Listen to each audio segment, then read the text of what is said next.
Hello everyone, welcome back to my YouTube channel and Facebook page Education Hub BD. ভিডিওর শুরুতে আপনাদের স্ক্রিনে একটি জিনিস দেখতে পাচ্ছেন। আমি অনেক কষ্ট করে ভিডিও বানাই। ক্লাস থাকে, ক্লাস শেষ করে এসে নিজের ব্যক্তিগত কাজ সেরেও আপনাদেরকে সকলকে নিয়মিত নতুন নতুন আপডেট দিই, নতুন নতুন টিপস এন্ড ট্রিক্স দিই, যার মাধ্যমে আপনারা প্রথমবার পরীক্ষা দিয়ে কিভাবে 19তম শিক্ষক নিবন্ধনে শিক্ষক হতে পারেন তার সকল টিপস এন্ড ট্রিক্স দিই। আপনারা মাত্র দেখতে পাচ্ছেন স্ক্রিনে যে আমার ভিডিওতে যারা দেখেন তার মাত্র 12 থেকে 13% মানুষ আমার চ্যানেলটি সাবস্ক্রাইব করেছেন, আর বাকি কোনো মানুষই আমার চ্যানেল সাবস্ক্রাইব করেন না। আপনাদের সকলের কাছে অনুরোধ থাকবে যে আপনারা যদি চান যে আপনার এই হবু কলিগ, আপনারা আমি আশা করি সকলেই মন থেকে ঠিক করে নিয়েছেন যে শিক্ষক হবেন। শিক্ষকতার এই মহান পেশাতে আপনার আমাদের নিজেদের ভিতরে যদি মনের যদি মিল না থাকে তাহলে কিন্তু আগানো খুব কঠিন। এজন্য বলবো সকলের কাছে অনুরোধ থাকবে আমার এই ইউটিউব চ্যানেলটি সাবস্ক্রাইব করবেন এবং আমার ভিডিওটি ভালো লাগলে লাইক করবেন এবং অবশ্যই কোনো কিছু জানার থাকলে কমেন্ট বক্সে লিখবেন। আজকের মেন ভিডিওতে আমরা চলে যাচ্ছি। মেন ভিডিওতে আমরা জানবো যে 19তম শিক্ষক নিবন্ধন বা নিয়োগ প্রক্রিয়ায় আজকে 14 তারিখ আপনার কিছু মানুষ এনটিআরসি ভবনে গিয়ে স্মারকলিপি জমা দেন এবং সর্বশেষ 19তম শিক্ষক নিবন্ধন কবে হতে পারে তার একটি সম্ভাব্য আপডেট। তাহলে চলুন দেরি না করে মেন ভিডিওতে চলে যাই। এসেছি মেন ভিডিওতে। এখন আমরা দেখি টাইটেলটি হচ্ছে 19তম শিক্ষক নিবন্ধনের বিজ্ঞপ্তি দ্রুত প্রকাশের দাবি। স্মারকলিপি জমা।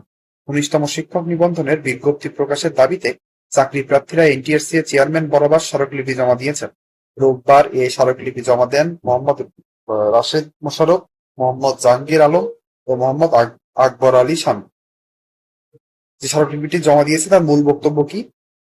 সেই স্মারকলিপিতে লেখা আছে যে প্রার্থীরা উল্লেখ করেছেন যে বহুদিন ধরে লক্ষাধিক শিক্ষার্থী ও চাকরি প্রার্থী সার্কুলারের অপেক্ষায় আছেন। অনেকের বয়স ইতিমধ্যে 35 বছরের কাছাকাছি চলে এসেছে। যদি বিজ্ঞপ্তি প্রকাশে আরো দেরি হয় তবে তারা বয়সসীমার কারণে আবেদন করার সুযোগ হারাবেন। তাই ষষ্ঠ গণবিজ্ঞপ্তির যোগদান শেষে দ্রুত শূন্যপদ সংগ্রহ করে 19তম শিক্ষক নিবন্ধনের সার্কুলার প্রকাশের দাবি জানানো হয়েছে। আপনারা সকলে জানেন এই যে গত 18তম শিক্ষক নিবন্ধন যেটি হয়ে গেল, যার চূড়ান্ত রেজাল্ট বের হয়ে গিয়েছে এবং অনেক শিক্ষকরা নতুন নতুন তাদের প্রতিষ্ঠানে যোগদান করেছে। তাদের সার্কুলার এসেছিল 2023 সালে, আর এখন 2025 সালের শেষ। তার মানে প্রায় 2 বছর হতে গেল যে কোনো শিক্ষক নিবন্ধনের সার্কুলার আসে নাই। এর ভিতরে অনেক মানুষের 35 বছরের কাছাকাছি বয়স চলে এসেছে। এর থেকে যদি বেশি দেরি হয় তাহলে দেখা যাবে যে তারা শিক্ষক নিবন্ধনে আবেদনের সুযোগটা পাবেন। তাই স্মারকলিপিতে বলা হয়েছে যে কিভাবে তারা তাড়াতাড়ি কার্যক্রম সম্পাদনের মাধ্যমে কিভাবে তারা আবেদন করেছে এনটিআরসি এর চেয়ারম্যান বরাবর, যাতে 19তম শিক্ষক নিবন্ধন বা শিক্ষক নিয়োগ প্রক্রিয়াটি দ্রুত শুরু হয়। এনটিআরসি এর সূত্রের তথ্য। এনটিআরসি যে সূত্র আছে তার মাধ্যমে কি পাওয়া গিয়েছে? তার মাধ্যমে আপডেট হলো এখনো পরীক্ষার পদ্ধতি, নম্বর বিন্যাস ও সিলেবাস চূড়ান্ত হয়নি। এটা কিন্তু আগের ভিডিওতে আপনাদেরকে জানিয়েছি যে এনটিএসসি এর কর্মশালা চলমান আছে।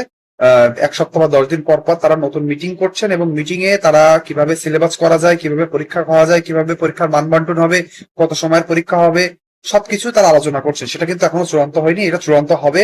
সেটা তারপরে চূড়ান্ত হওয়ার পরে সেই আবেদনটি যাবে শিক্ষা মন্ত্রণালয়ে। শিক্ষা মন্ত্রণালয়ের চূড়ান্ত অনুমোদনের মাধ্যমেই আপনার 19তম শিক্ষক নিবন্ধন বা নিয়োগ প্রক্রিয়াটি আসবে।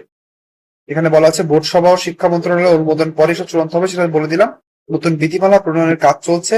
বিধিমালায় বেসরকারি শিক্ষা প্রতিষ্ঠানে এন্ট্রি লেভেল শিক্ষকদের নিয়োগ প্রক্রিয়ায় বিস্তারিতভাবে নির্ধারণ করা হবে। তার মানে আপনি সর্বোপরি জানতে পারলেন যে এখনো কোনো কিছু নির্ধারণ করা হয়নি, সবকিছু একটি চলমান প্রক্রিয়ার ভিতরে আছে। এটি যখনই শেষ হবে তার পরপরই আপনারা এনটিআরসি এর মাধ্যমে আপনারা শিক্ষক নিবন্ধন বা শিক্ষক নিয়োগের যে সার্কুলার টেস্ট সেটি পাবেন। সম্ভাব্য সময়সূচি। বিজ্ঞপ্তি প্রকাশের আগে আরো 2 থেকে 3 মাস সময় লাগতে পারে। এটি হলো সব থেকে বড় খবর যে এখনো 2 থেকে 3 মাস লাগতে পারে। প্রাথমিকভাবে ধারণা করা যাচ্ছে আগামী নভেম্বর 2025-এর মধ্যে বিজ্ঞপ্তি প্রকাশ করা হতে পারে। যেমন আমি বলেছিলাম 2023 সালের নভেম্বর মাসে 18তম শিক্ষক নিবন্ধন বা নিয়োগ প্রক্রিয়ার যে সার্কুলারটি এসেছিল, তেমন ভাবে 2025-এর নভেম্বরে আশা করা যাচ্ছে যে আপনারা সার্কুলারটি পেতে পারেন।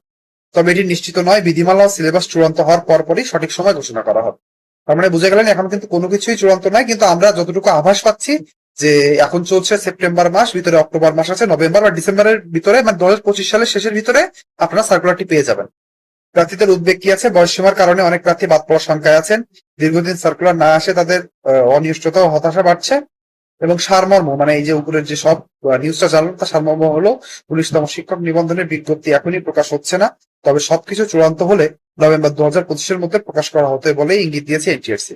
তাহলে আজকের এই আপডেটে আপনারা জানতে পারলেন যে সম্ভাব্য একটা তারিখ জানতে পারলাম যে নভেম্বর, আপনাদের এই নভেম্বর মনে করেই আগাতে হবে, একেবারে ফাঁকি মারা যাবে না। সময় এখনো 2 মাস আছে, এটি মনে করা যাবে না। আজকে থেকে প্রিপারেশন শুরু করতে হবে। প্রত্যেকটি ভিডিওতে আমি বলি যে আপনারা কোশ্চেন ব্যাংক সলভ করা শুরু করুন, বা আমরা আশা করি এমসিকিউ ভিত্তিক এক্সাম হবে।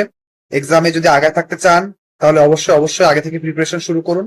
আমিও প্রিপারেশন শুরু করছি। আপনারা সকলে, আপনাদের সকলের জন্য আমার শুভকামনা রইল।